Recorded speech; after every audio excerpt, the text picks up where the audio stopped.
Well, I appreciate very much the opportunity to meet once again with President Jonathan and his delegation. Obviously, Nigeria is one of the most powerful and fastest growing countries in the world.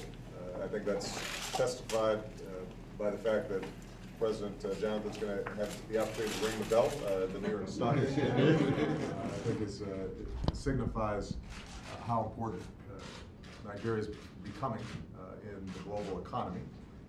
We have a very strong relationship between the United States and Nigeria. It's not just based on government-to-government relations, but also people-to-people relations. And we have an outstanding Nigerian-American community here in the United States that is making incredible contributions in every field, every single day.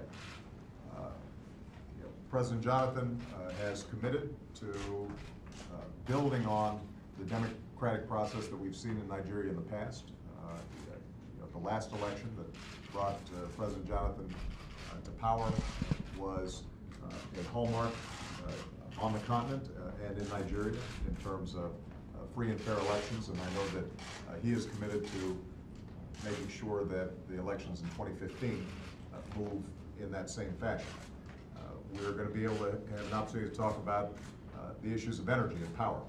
Nigeria is a major energy producer, but it's also an important energy consumer. And as many of you know who were on the trip that I took to Africa just recently, we are really focused on how we can help to bring electricity and power generation throughout Africa, not just in the big cities, but also in the rural areas. Nigeria is a potential partner in that process.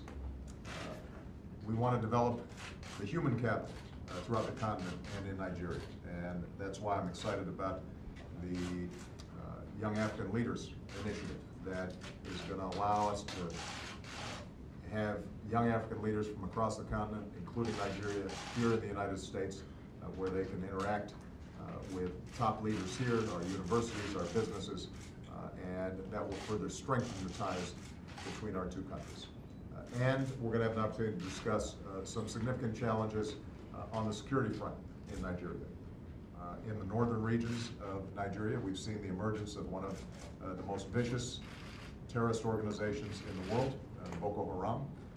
It presents an extraordinary security challenge for the people of Nigeria, and we want to be cooperative in that process of building capacity inside Nigeria to deal with that terrorist threat, but doing so in a way that is consistent with human rights, because we strongly believe that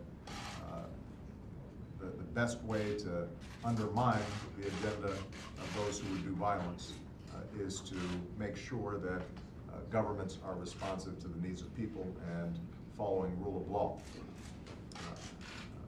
On that topic, let me just make one last point. I've had the opportunity to speak with President Kenyatta directly about the terrible tragedy that's happened in Nairobi. And we are providing all the cooperation that we can as we deal with the situation that has captivated the world. I want to express personally my condolences to not only President Kenyatta, who lost some family members in the attack, but to the Kenyan people. We stand with them against this terrible outrage that's occurred.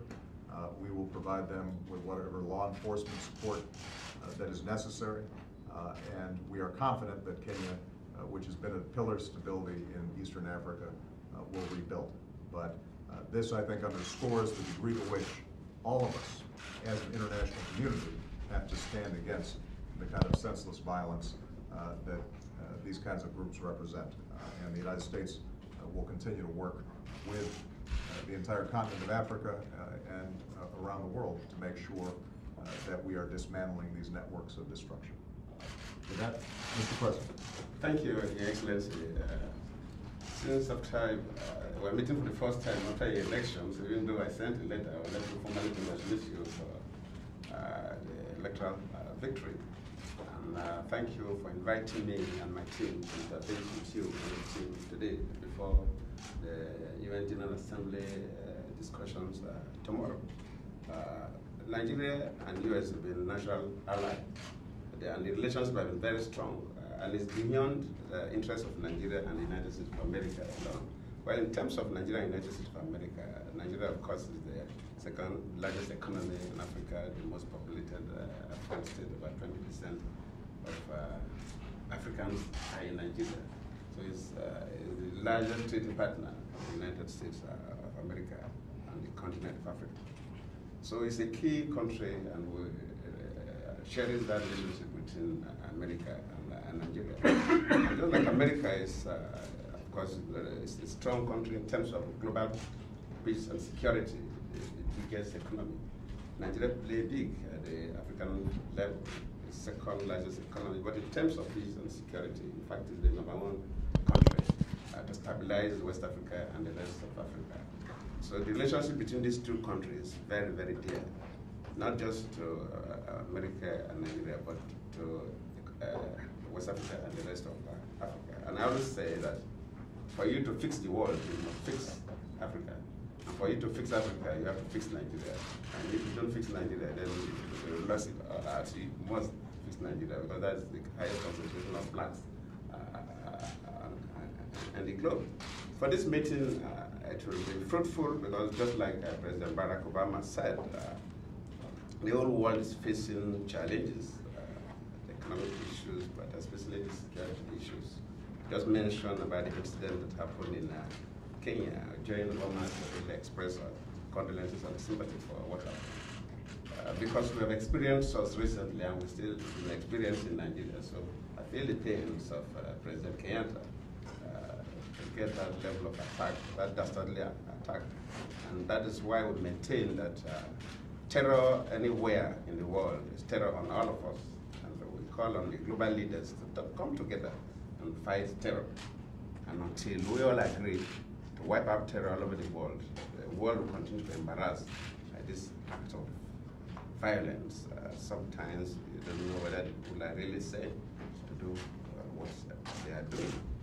Nigeria will continue to cooperate with America to solve our problems, continental problems, of course, and also the problems of the world. And that is one of the reasons we believe that today, at the end of our discussions, we will be quite pleased, because we know that America has been supporting us, especially this recent terror attack on us by the Boko Haram.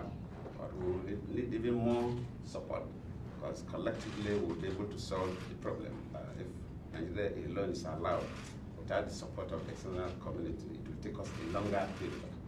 The shorter period, the better to protect human lives. So once again, I thank you, Mr. President, for this invitation.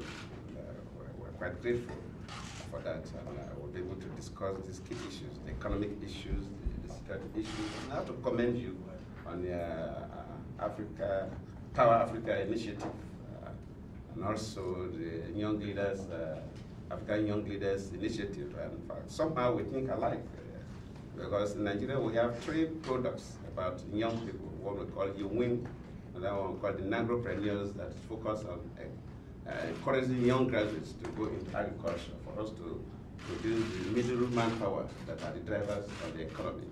And we give them grants to establish farms, different farms. You win the right proposals, and we give them grants between $10,000 to $90,000 to establish small businesses. So we want young people to think about how they will employ themselves, not to wait for employment to come from bigger corporate bodies or governments. And of course, the Power Africa initiative is quite commendable. Of course, you know that presently Nigeria is privatizing our power infrastructure. I think some of the American companies, Civian or so, quite a number of them are quite involved. And so far, we have privatized about 3 billion assets, 3 billion worth of assets. And it's one of the most successful privatizations that we have ever done. Sometimes people talk about, oh, Nigeria could really do it correctly. But just like you mentioned about elections, our privatization program at over 3 billion, and we're still going on. So far, there are no stories at all. We are doing this based on the global best practice.